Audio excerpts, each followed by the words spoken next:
Working at U of T as a casual, I sometimes feel excluded. By no means is this just something I do on the side. This is the job.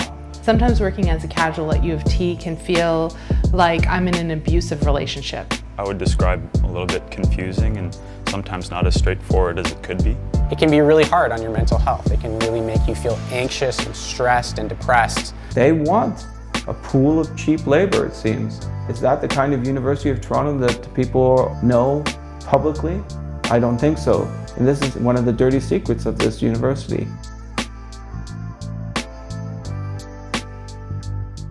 We do important work. We believe much needed work, ongoing work, and yet we're treated as workers that have very little connection to the institution. I found that there's often an assumption that it's exclusively students from the university who fill casual positions, but the reality is that's not always the case. We can be recent alums, we can be folks who have been there for an exceptionally long time and who have maybe never attended U of T at all. So I was a casual worker, but that doesn't mean that I didn't need the money or it was just another job to kind of earn a little bit of extra income on the side. It was my full-time primary source of income for me to pay rent, for me to afford food, for me to pay off student loans.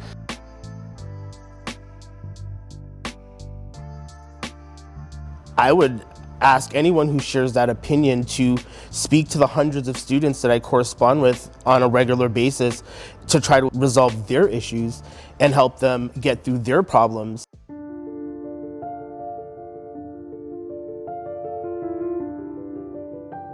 I've worked here for 24 years, and every September and sometimes every January, I have to be rehired. I have to sign another contract and another contract and another contract.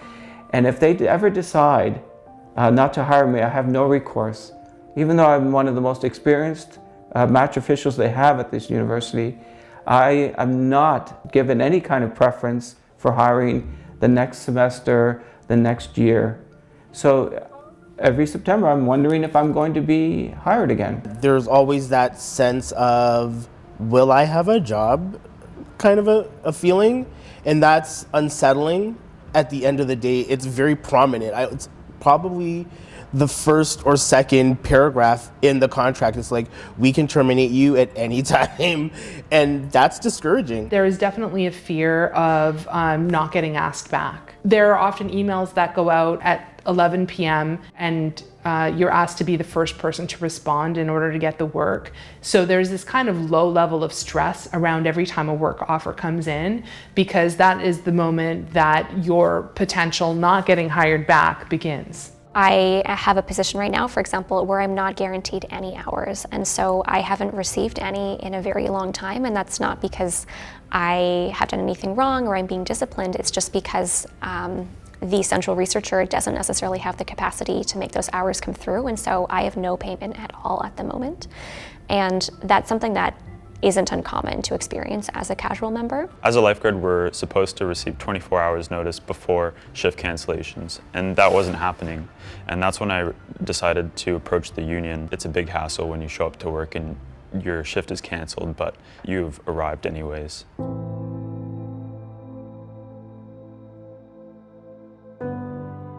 Here at the University of Toronto, there are people that are defined as casual and there are people that are defined as staff appointed. It's an archaic term, but it's really about people who are continuous employees. Sitting sometimes right next to each other, one person gets up to 15 weeks of sick days paid, and the other person gets 0, not 1 paid sick day. What is happening is people are actually going to work sick. We are a group of precarious workers. We are also in the standardized patient program sort of set up to live the idea that the show must go on. And there are a lot of people who can't afford not to go into work. I went back to school to complete my degree at 40 years old. As a 40-year-old, I think that you just have different expectations of employment. And I think you also have different needs in terms of not being able to rely on perhaps your parents' benefits if you don't have benefits yourself. I do have diabetes and I'm taking medication on a daily basis, and it's expensive. And since I've finished school, that's become an out-of-pocket expense. There was about a year and a half where I was not at all in classes and was just working full-time in a variety of casual roles. And I recall just thinking, you know, if anything happens to me medical-wise, I don't really have the funds to take care of myself. And so how do you maintain a sense of balance and positive mental health when you are a casual and you know that the $140 per hour to see a psychotherapist, for example, would be completely out of pocket when you're making close to minimum wage? It just really wasn't sustainable.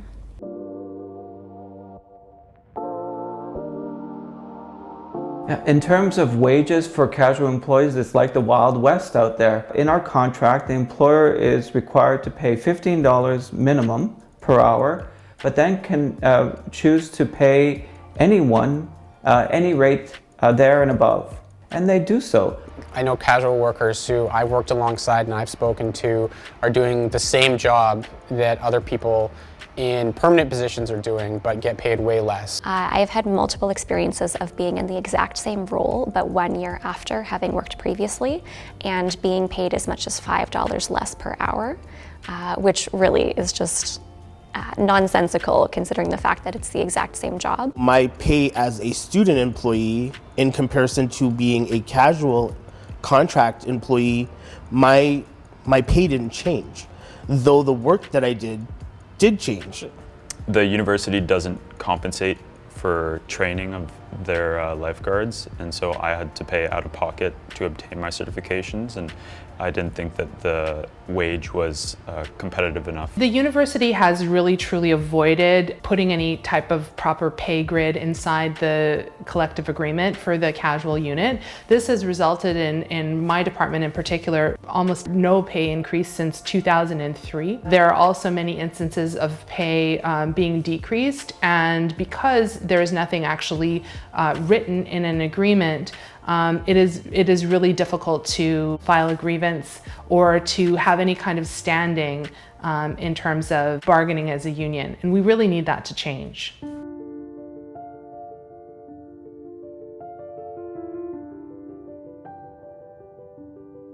After they've reached a year and a half in the same position, or 2 years if they've worked a few hours per week, they have the right to become staff appointed status.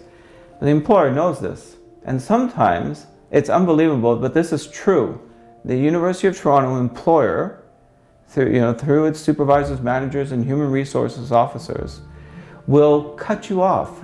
Right when I hit that 18-month mark, my contract ended and they didn't renew it. I think just because they didn't want to convert me to that full-time permanent position.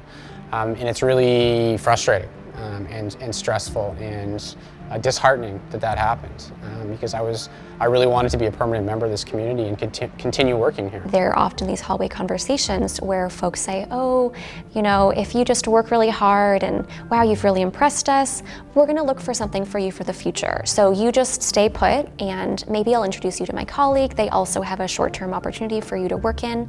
And one day when we're hiring, we're gonna hire you. And so there's this constant sort of sense that you can't leave the university because you're indebted to your network, and that network is never able to pull through, or they don't pull through, and so you work contract after contract after contract chasing after a staff appointed role that might just never materialize for you. One of the really frustrating things for me working as a casual worker was not being able to apply for internal job postings. So one of the reasons people would accept and continue working in a casual job at the University of Toronto is they really want to stay here. They love this community and they want to build a career here. But not being able to apply to internal job postings as a casual worker makes that really hard to do. You have to really get lucky or build connections internally and get like a job that's not posted, which isn't fair for the people who've been working here, sometimes for years, who really want to build a career here, who want to stay here, want to continue contributing to this community, to not have the opportunity to apply for these other jobs. If I've already been working in an office for over a year, why am I not able to apply for internal positions? Why am I not considered to be internal? I work for your company.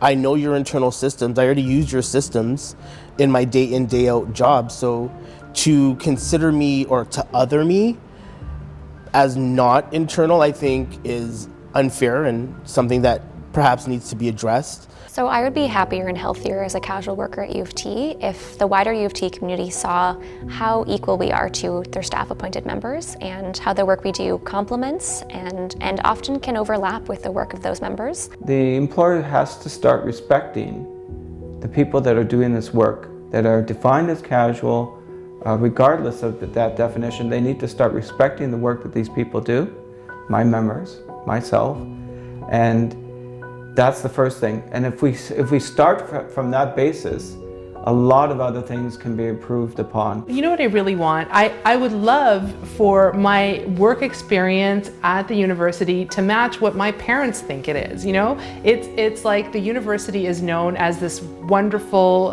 top employer, you know, supposed to be a great job, but it's not. And I think it's possible. I would really like a change to happen so I can say, yes, it's a great job. I really love it there.